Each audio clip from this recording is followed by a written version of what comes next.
Welcome back to Nightly Encounters. This is Dakota Wortman, and today we're going to be talking about the folklore of Texas.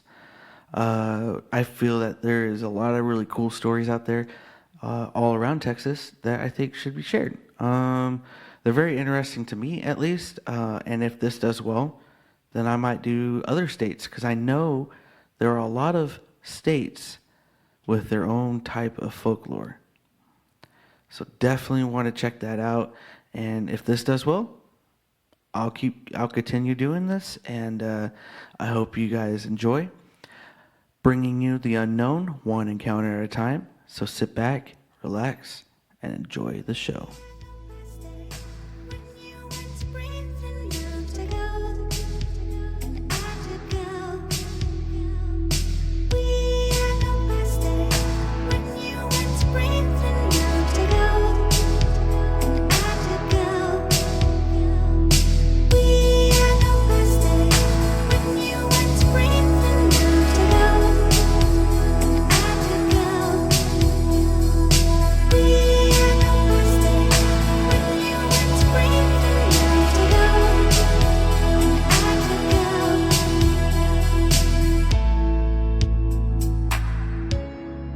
All right, I definitely want to mention I have a bunch of tapes that I would love to get digitized.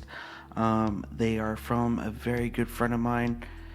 They are very personal family tapes that have never been released on real ESP experiments.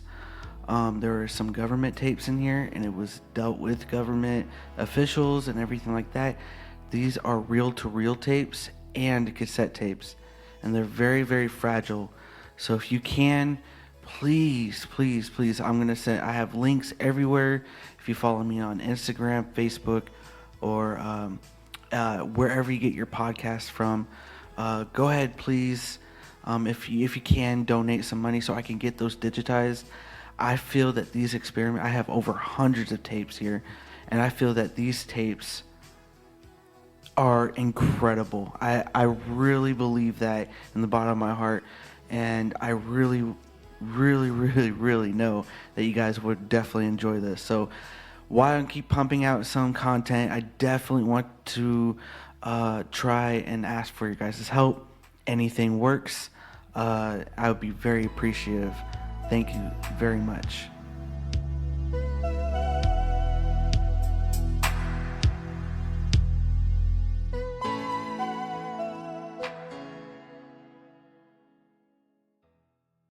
Today is April 19th, but yesterday was April 18th. And I say that as current events.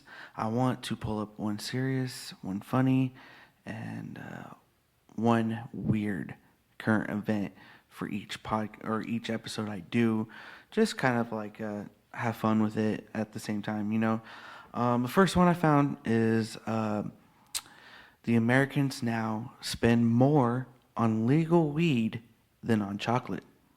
Sales of marijuana from dispensaries topped $30 billion in the last year, compared to $18 billion on the sweet stuff.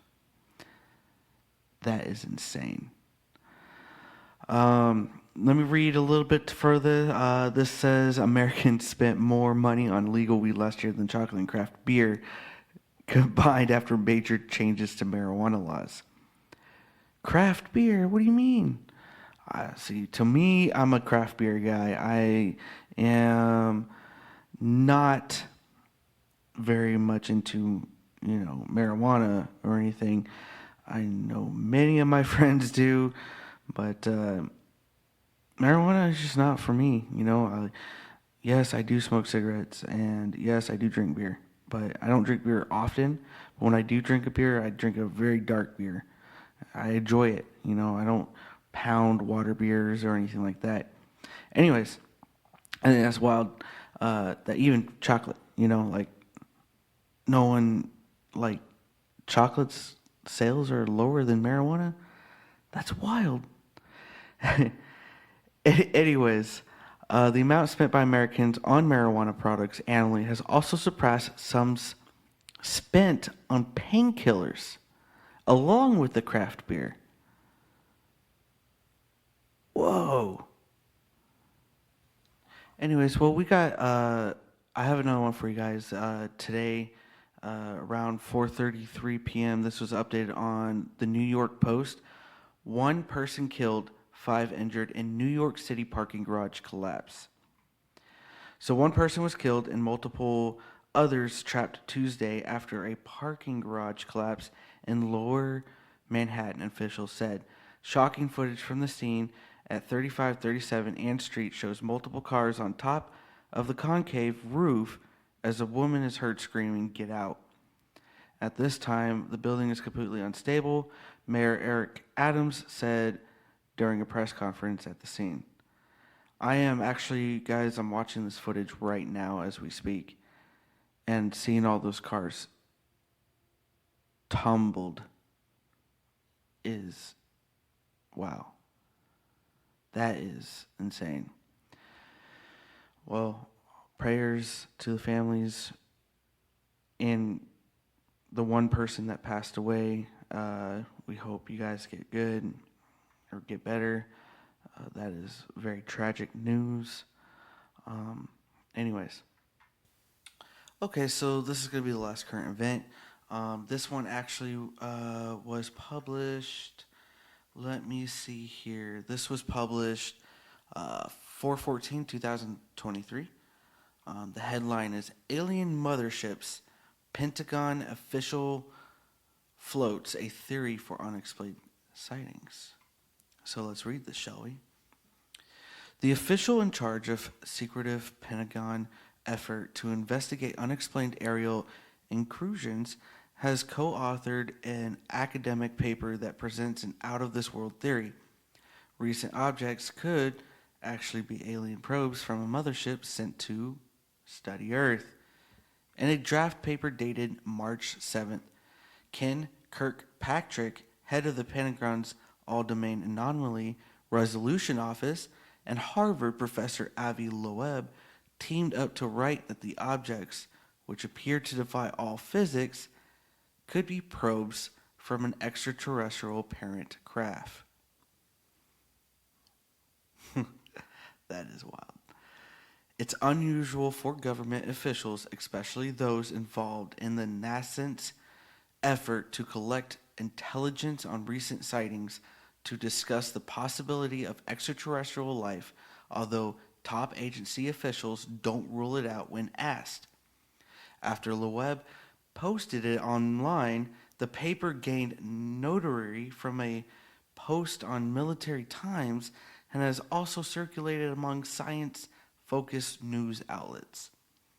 More than half of the 5-page paper is devoted to discussing the possibility that the unexplained objects DoD is studying could be the probes in the mothership scenario, including most of the page-long introduction.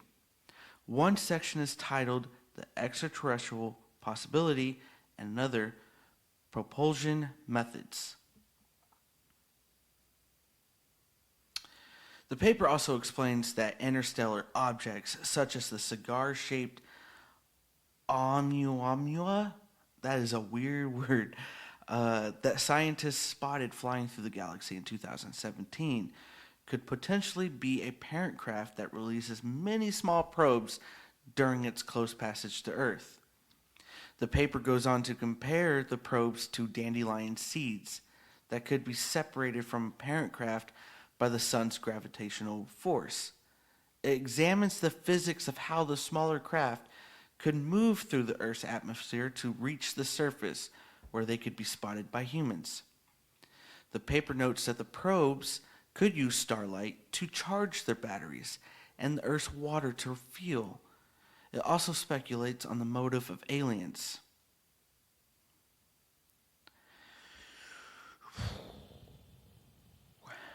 You know, guys, I know that, 2023 has been absolutely nuts, honestly, and it has been. But the fact of the matter is that another thing that I've been thinking about a lot as well is all this UFO stuff is coming out. All this UFO stuff is coming out, and yet nobody's talking about it. Man, I remember when I was a kid, you know, I was watching the X-Files or any like alien thing, or, you know, when the internet wasn't really that big back then, you got to read all the studies and all this other stuff from books, like actual books. I don't know if people read books nowadays, but from the actual books themselves, you get to see all the evidence that was there, or you make your own conclusions.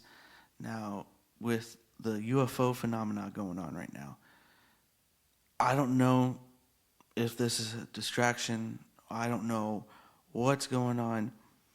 But you would think that people would be more excited about this stuff. Especially since there's been people out there that have been talking about this for years. The government will just come out and say, yeah, here's a footage of some UFO stuff. Yeah, we've been studying this stuff too. Yeah, you know, blah, blah, blah. Here it is. And guess what? Nobody cares. I don't know. I don't know what it is. I don't know if it's the crazy division in our country right now. I don't know if it's, you know, I mean, I don't know. I don't know. But you would just think that all these people who talked about UFOs and stuff would be more excited about it. I know in the UFO community, you know, it's very small because everybody thinks they're crazy. I don't think they're all crazy. Be skeptic to a certain point. Let me say that again. Be a skeptic to a certain point. You don't have to be so skeptic that nothing is doable until you see it, right? Think about the hundreds of thousands of reports of UFO sightings. Imagine that. Probably more than that. Over how many years is the government taking technology from the UFO, you know, these crafts? Are they? Because I think the more that they come out, nobody's caring, like, at all. And I don't understand. Like, you don't think that it just doesn't affect anybody. You would think, because, okay, if they were hiding UFO projects because there would be mass hysteria, and they were hiding all this, but then when they do come out with something, nothing. Crickets. I don't know. This is just my thoughts on that. We'll get in here about the Folklores of Texas, yeah, let's get into it. 6:42. Okay, we've been dropping hints, teasing, and talking about this all morning long. A popular ghost story here in San Antonio is over at Woman Hollering Creek. A story about a woman who lurks around the St. Hedwig area, leaving visitors terrified. But does she really exist? Whoa. As our Max Massey and producer Joy Presley and Carlos Hernandez show us, there are some questions better left unanswered. She didn't feel the love of her husband, and to get even with him, she drowned their children. This is the story of a woman who's now believed to haunt this creek. And she would call from the other side to try to get people to come out into the creek so that they could be drowned. And they would say that she would try to grab them and pull them into the creek and drown them. The story goes, the woman's ghostly image started appearing once she died. Several people have come forward and said they've encountered her or heard her. So, to find her, today we have some ghost hunting equipment. This right here, this is an obelisk. And this has a dictionary. It does a lot of things, but it's on dictionary mode and it's got words in it. It's believed that the spirits will pick the words up and it'll start talking. Did it really? Yes. Enough shoot. Enough video shoot. Let me take the word back. I thought, saw something. yeah, like right now it's getting a real light reading. It's just starting to pick something up a little bit. But when it's in the red is when it would be the intensity of something. Luckily for us, we never actually found her. At least, we didn't think so. I definitely hear somebody crying. Yes. Nope, no sir. We gotta go down here. We might pick her up. Come on. Now, obviously, it seems like we're kind of in the middle of nowhere. It's pitch black outside, and just looking around, you know, we're hearing a lot, we're seeing some things moving, and this is probably the most paranormal, scary situation I've ever been in. Originally, the hollering and noise people hear were from panthers, but we're told that's no longer the case. What they hear today, I'm not sure. Because the area's not full of panther anymore. That's Massey, KSAT 12 News. In the late 1930s, a bus driver was bringing home a load of kids from a field trip. It was late at night and all the children were sleeping. As he was attempting to cross the railroad tracks, the bus stalled out. As luck would have it, a train was barreling down the tracks at high speed. The bus driver had no chance to rouse the kids, and the bus wouldn't start or move. Then there was a horrific crash. The bus was literally torn in two. The bus driver was thrown from the wreckage and miraculously survived. But, to everyone's dismay, all of the children were killed instantly. No one really blamed the bus driver for this terrible accident. It wasn't his fault. But he was racked by so much guilt that he felt like he couldn't go on living. Shortly thereafter, he returned to the intersection in his own private vehicle and parked it on the tracks, waiting for the next train to come and end his life. As he sat there, he began to hear giggling and laughter, strangely familiar to his ears. The next thing he knew, his car was being moved uphill and across the tracks to safety. When he got out of his car to investigate, he noticed small handprints and fingerprints on the back of his vehicle. In his mind, it was the ghosts or the spirits of those children moving him to safety. It was their way of telling him that they did not blame him for what happened. He then went on to lead a very productive life, guilt-free. It is said that if you go to those tracks to this day and put your car neutral, your car will be pushed up and over the tracks to safety by the ghosts of the children. And if you put baby powder on the back of your car, you will see handprints and fingerprints from the children.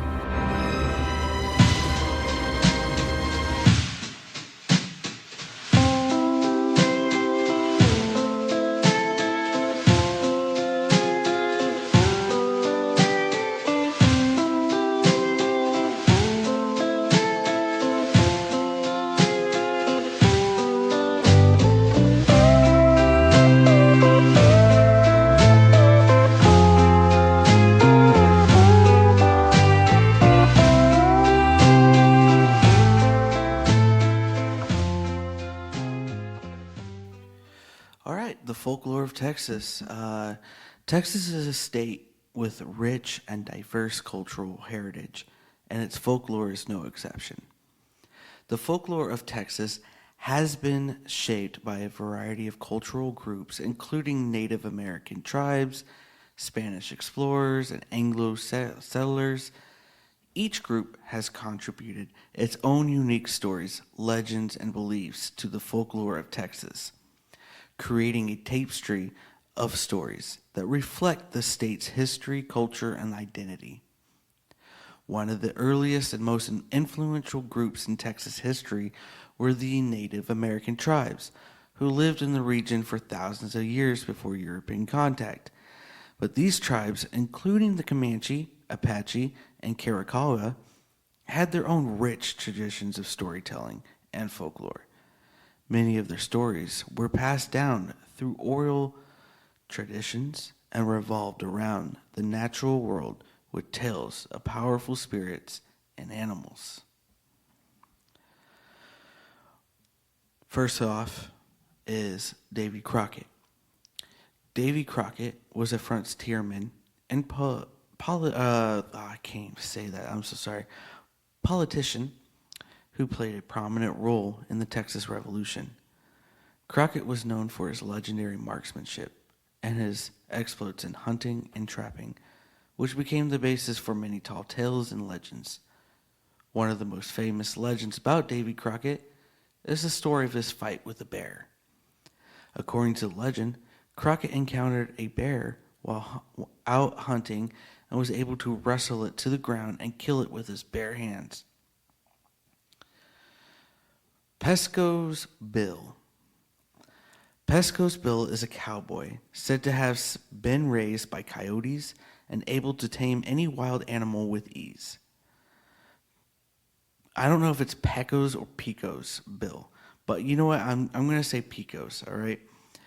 Pico's Bill was known for his larger-than-life exploits, such as lassoing a tornado and riding it like a bucking bronco.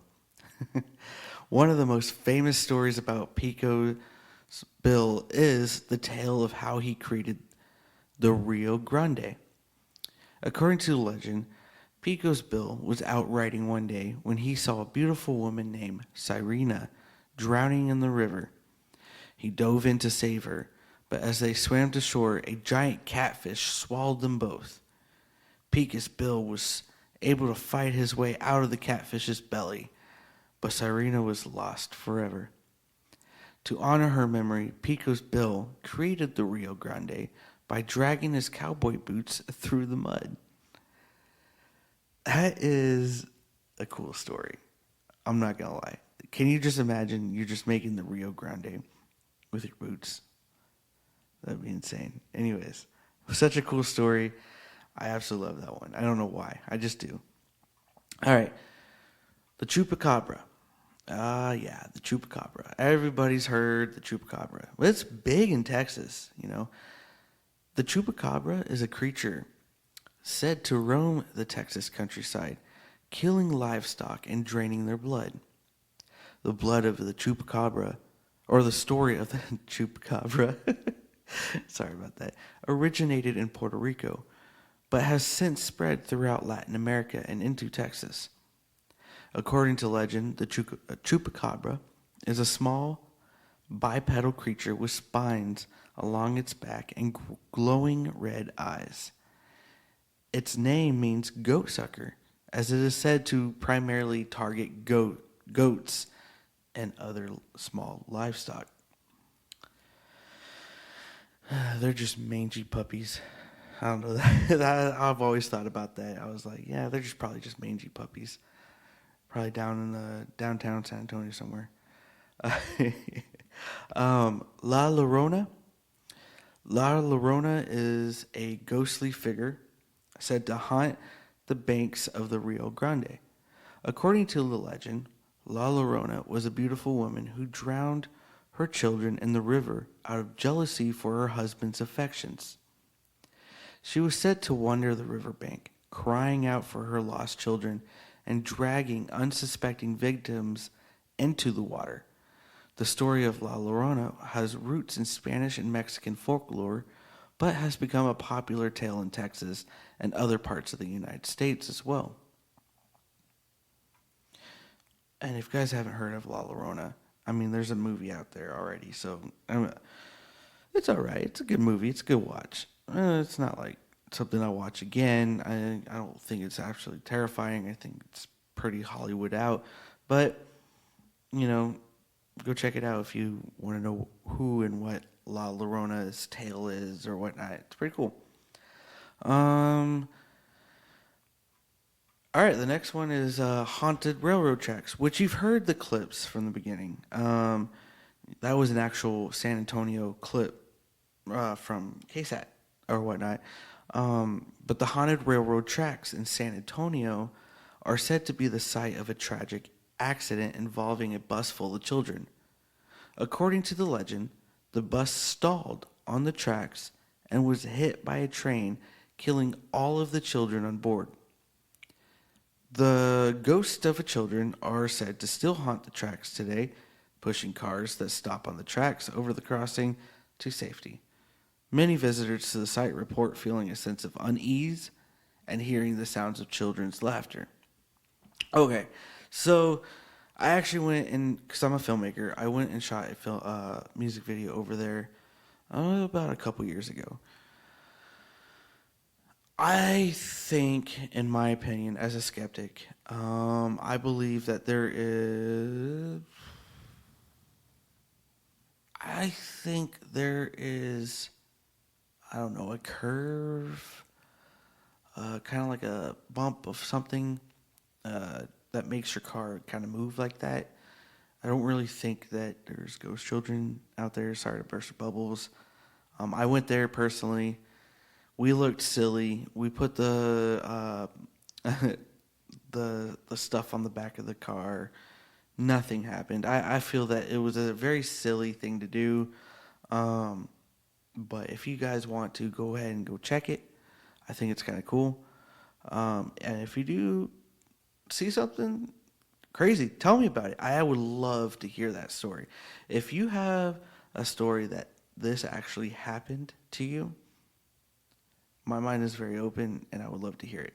So, anyways, off to the next story. Next story is the Marfa Lights. The Marfa Lights was a mysterious phenomenon that had been observed in the sky over Marfa, Texas since the 19th century. The lights are said to be small, bright orbs that move in unpredictable patterns across the skies. Some believe the lights are caused by natural phenomena like ball lighting or atmospheric gases, while others attribute them to extraterrestrial activity or ghostly spirits. The next one is the Donkey Lady. The Donkey Lady is a terrifying creature said to haunt the woods near San Antonio. According to legend, the Donkey Lady was once a woman who was badly burned in a house fire. Her hands and face were disfigured, giving her a grotesque appearance. Over time, her body began to take on donkey-like features, such as hooves and a long, braying voice. The Donkey Lady is said to roam the woods, scaring and attacking anyone who crosses her path. Now, I will tell you this right now. If, like, it sounds silly, but if you were to actually encounter something like this, which, if you guys have stories, please submit them to Nightly Encounters, because I would love to hear your encounter. But if this was ever encountered, me personally, I don't know. I would freak out, because I think that is actually quite terrifying. Can you just imagine a grotesque appearance, burned, her hands and her face are disfigured, and she has hooves, and nah, dude, that is, that's freaky, man. If I saw that thing, I don't know what I'd do. I'd, lay there, I don't know, die. All right, next story is the ghost of Emily Morgan. Sorry, guys. My throat's getting a little dry over here. Emily Morgan was a young woman who was captured by Mexican soldiers during the Texas Revolution and taken to San Antonio as a prisoner. Legend has it that she was so beautiful and that she caught the eye of a Mexican general, Santa Anna, who was so smitten with her that he delayed his army's advance on the Alamo. According to some versions of the story, Emily Morgan was actually a spy for the Texans, who used her charms to distract Santa Anna and give the Texans time to prepare for battle. Today, Emily Morgan is said to haunt the hotel that bears her name in San Antonio, appearing as a ghostly figure in a flowing white dress. Next story is the Goatman of Lake Worth. The Goatman, sorry, I said Goatman. I don't know why I said Goatman. The Goatman. The Goatman is a creature said to live in the woods around Lake Worth, just outside of Fort Worth. According to legend, the Goatman is a half-man, half-goat creature that terrorizes campers and hikers in that area. Some believe that the Goatman is the result of a genetic experiment gone wrong, while others think he's a demonic presence that has taken up residence in the woods. See, that wouldn't surprise me. A government experiment wouldn't surprise me. I wouldn't it wouldn't surprise me that the Goat Man was an experiment. Bigfoots were experiments that were released out in the wild, and there's barely any.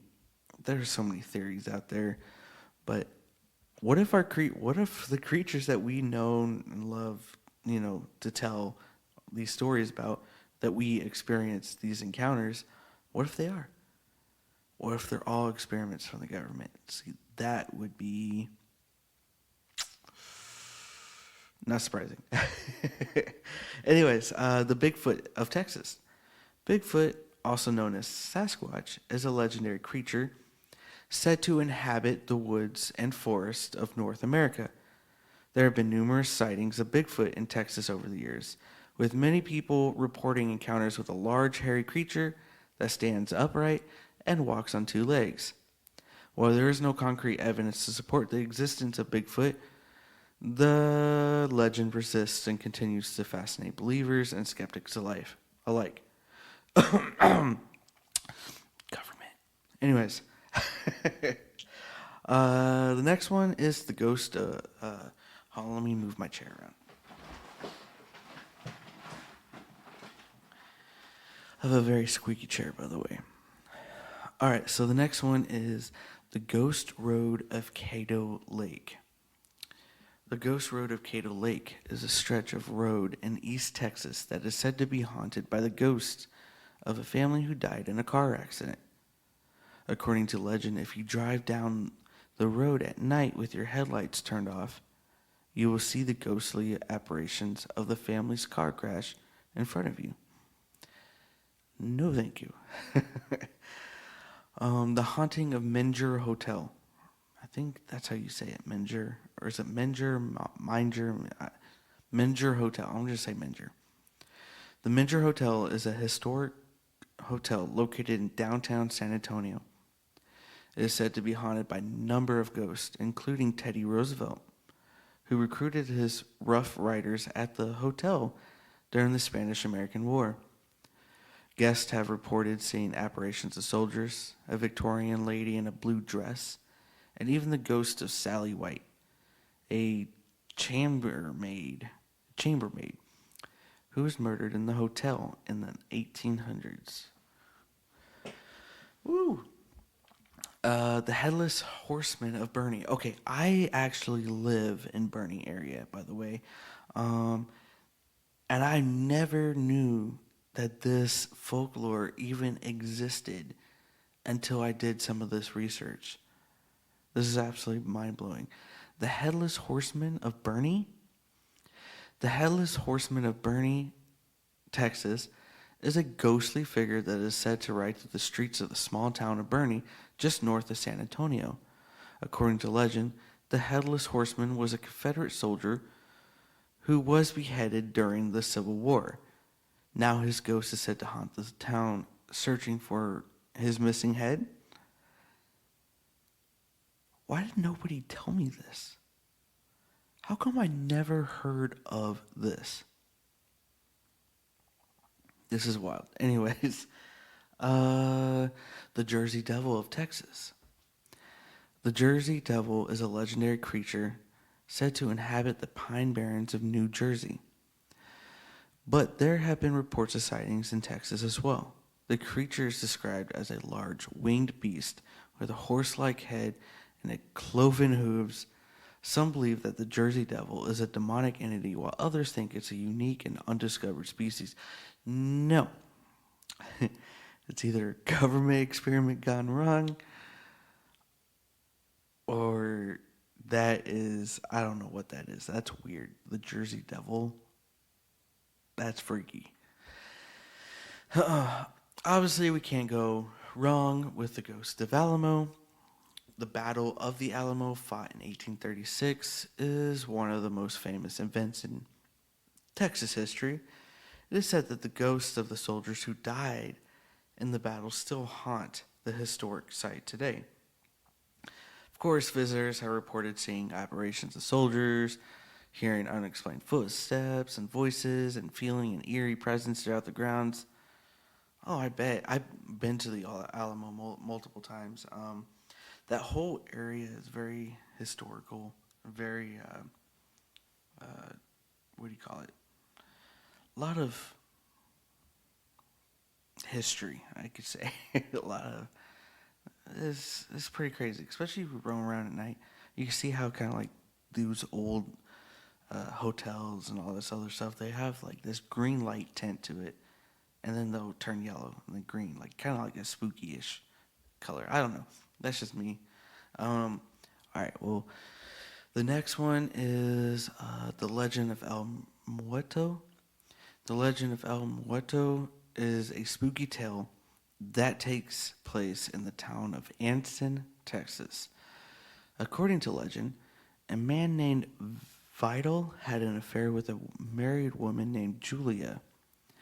When Julia's husband found out, he shot Vidal and buried his body in an unmarked grave. Now, Vidal's ghost is said to haunt the town, seeking revenge on those who wronged him. Some have reported seeing his ghostly apparition, while others claim to have heard his voice whispering in the wind. Yikes. The Devil's Backbone. The Devil's Backbone is a stretch of highway located in the Texas Hill Country. According to legend, the road is haunted by a number of ghosts, including a Confederate soldier, a woman in white, and a pack of ghostly dogs. Visitors have reported seeing apparitions and hearing strange noises while driving along that road. Bernie. I'm like north of Bernie. Or like, I'm in Bernie, but north of Bernie. Texas Hill Country is not that far. It's right there. Technically, we kind of are over in that area. I've never heard about that either until I researched all this. That's crazy. I've heard a couple of these other ones, though, like the Crying Woman, the Rio Grande,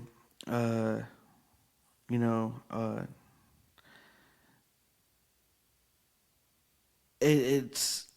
I don't know about this one. This one sounds like more of a La Llorona style thing.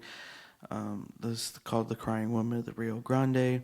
The Crying Woman of the Rio Grande is a Mexican folktale that's popular in Texas. Yeah, see, I think it's La Llorona. I don't know why they gave me this story. The story goes that a woman drowned her children in the river after her husband left her. Now her ghost can be heard crying, wailing near the river, searching for lost children. So, yeah, technically the same story. I guess they just kind of changed it up, called it The Crying Woman of the Rio Grande. So we have the Ghost of Jefferson. Jefferson is a historic town in East Texas that is said to be haunted by a number of ghosts. Visitors have reported seeing apparitions of soldiers, a woman in a yellow dress, and even the ghost of a playing young girl who likes to pull pranks on guests at a local bed and breakfast. That's not funny, little girl. The Legend of the Big Thicket. These are so weird, right? The Big Thicket is a dense forest located in East Texas. According to legend, the area is haunted by a number of creatures, including the Bigfoot-like wild man of the Big Thicket, as well as ghosts of Native American warriors and mysterious lights that float through the streets at night, or through the trees at night. That's crazy. The Ghost Road of Mount Bono. Mount Bono is a popular lookout point in Austin, Texas. According to legend, a road once led up to the top of the mountain, but was closed off after a number of accidents and fatalities. Some say that the road is haunted by the ghosts of those who lost their lives there, and visitors have reported seeing ghostly apparitions and hearing strange noises at night. The White Horse of Blanco County.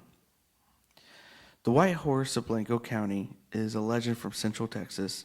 According to the story, a white horse appears to travelers on a certain stretch of road, and those who try to catch it are doomed to be lost forever. Some say that the horse is a spirit guide, while others believe that it is a demon or an omen of death.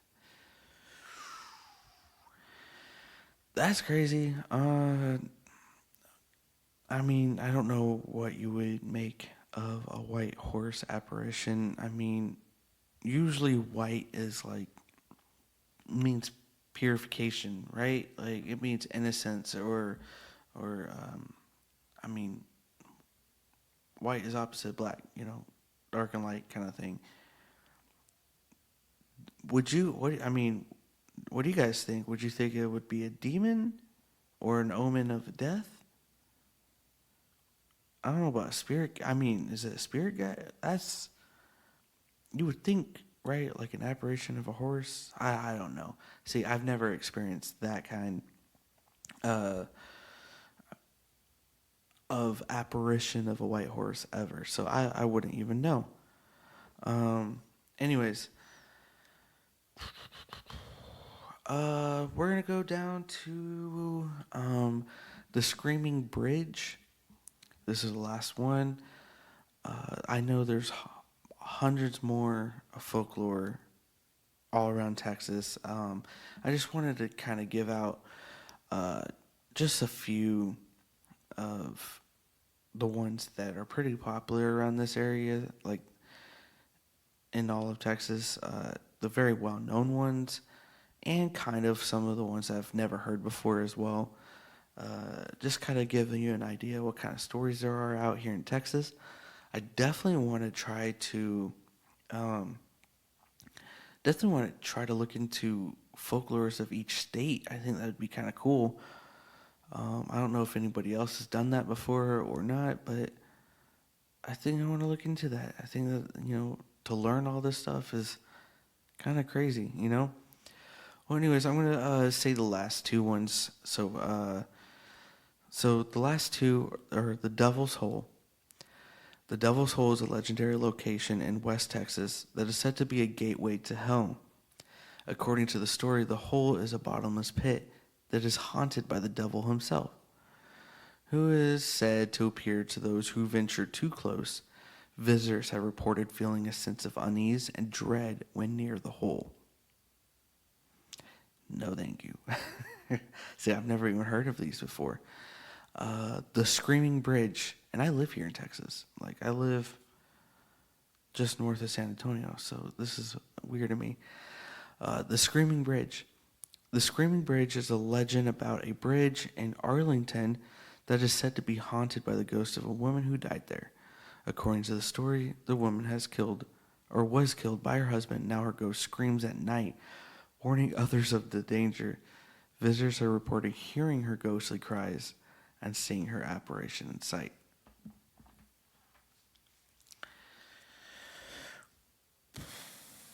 That's actually quite terrifying. I'm not gonna lie. That is pretty terrifying. But yeah, so I hope you guys enjoyed this. A few folklores of Texas. This is my home state. And if you guys never knew anything about this, wherever you are out in the world, hope you guys enjoyed. It's not much, but there's quite a few at the same time. You know what I mean? Obviously this is the whole list. There's probably hundreds of more folklore all around Texas I am completely missing. But if you guys have any folklore at all, go ahead, go to Nightly Encounters on Instagram or Facebook. Just send me a message or send me an email at nightlyencounterspod@gmail.com. Let me say that again, nightlyencounterspod@gmail.com. And you could even submit your own personal encounters, ghosts, creatures, anything that you've ever wanted. I don't know why I said that. Guys, right now it is almost 3 o'clock in the morning on April 19th, 2023. I'm a little tired right now.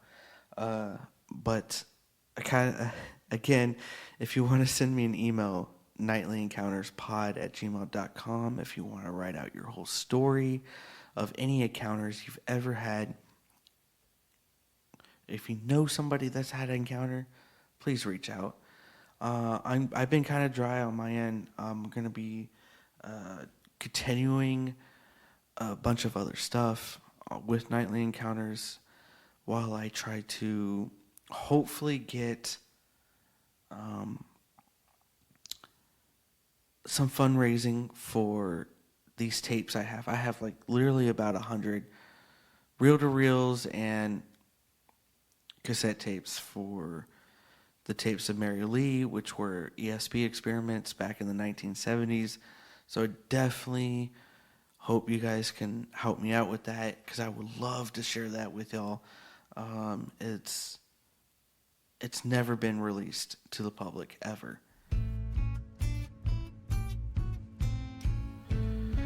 Thank you guys for joining our episode 8, Folklore of Texas tonight, and I hope you guys have a great day, morning, evening, whatever you're having right now. I just want to remind you guys, please, if you haven't, follow Nightly Encounters on Instagram, Facebook, press follows, whatever you need to do. It would help me out tremendously. I am so close on finishing film school, so I'm probably going to be doing a lot more Nightly Encounter stuff. So I hope you guys liked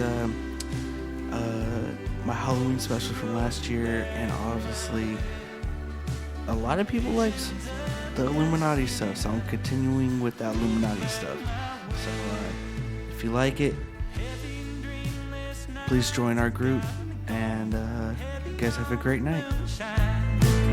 Drinking away the memories I'd rather not